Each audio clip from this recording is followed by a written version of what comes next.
I had nothing, I was nothing. My life was worth nothing. I was dead. I was dead inside. Billy Lynn wanted to die. His emptiness and desperation started when he was 5. His dad walked out on the family. I was lost. Basically no identity. I was in search of my identity. I took a lot of blame upon myself for my father leaving. By his early teens, he had spent years in juvenile detention for repeatedly running away from home. I was raped and sodomized, amongst other things of a torturous nature. And that was at the hands of the youth leaders that were supposed to be there to protect me. Within all of those rapes brought more and more emptiness. When he wasn't in juvie, he was on the streets. He learned he could sell his body for money. I lived completely on survival mode. At the same time, very empty, lonely, lost, always looking for something to fill up the big black hole inside of me that never could be filled. Sex was almost 100% of my survival, what I had to do to survive. I numbed my way from feeling anything. My self-worth was at the time was so low that I believed that I was a human toy for whomever wanted to fulfill a fantasy that they had. In his 20s, he became a male escort. He also got involved in pornographic movies and live sex shows. Pornography business is nothing what it appears to be. It does nothing but dig a big, giant, deep black hole inside your soul. In order to get through that, I started to use cocaine and high doses of cocaine. He eventually traded cocaine for crack cocaine.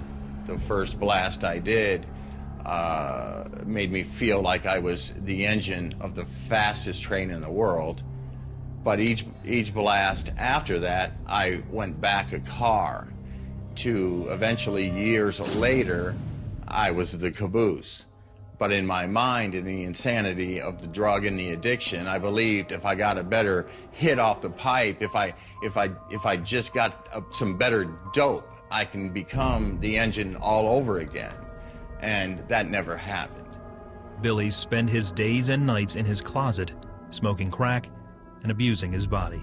I cut myself, I rubbed my own blood on myself, and I would stick pins and needles inside of the nerves of my teeth so I could feel something. And it was all about feeling something, and anything to draw blood and bring forth pain, that pain is better than nothing. I was numb. I was numb. I had no feeling of life.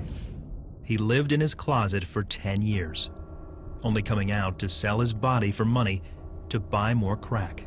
This is where I was going to die, and no matter how much crack I smoked, how much alcohol I drank, I was going to do it until I died.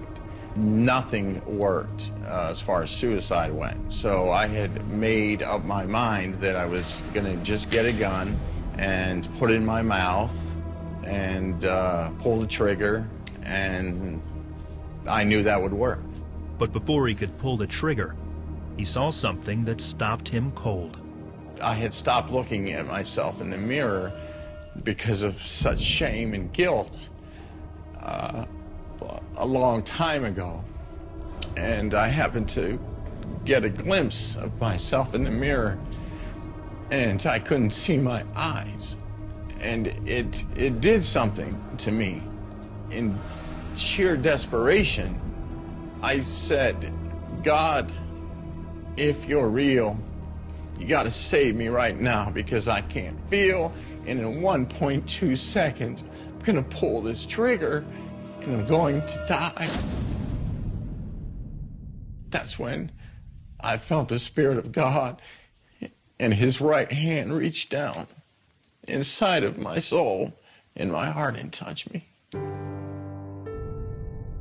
I felt this soft voice say, "Stand up."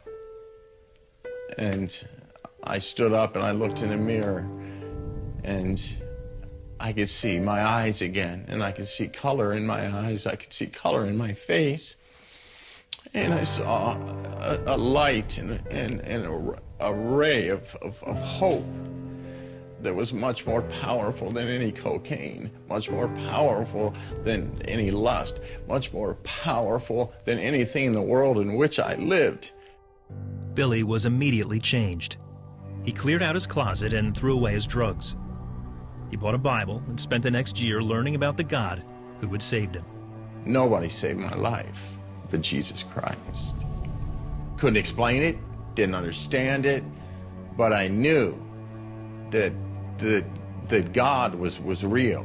He was alive, and he just touched my heart. I never had hope before, and now I had hope. And I knew that I was worth something. I knew that I had something that was better than what I had lived through for 40 years. Billy is married and lives in Florida with his wife. He shares his story with others who are desperate for a life-changing encounter with God. Sometimes desperation is a wonderful gift. If you feel desperate because you got no place else to go, cry out to Jesus in desperation, and he'll meet you right where you're at. If you do it with an open, sincere heart, he will hear you. He will hear your cry. He will answer your prayer, and he will come to your aid. Jesus Christ can set you free. He can take your life and give you the desires of your heart when you desire his heart.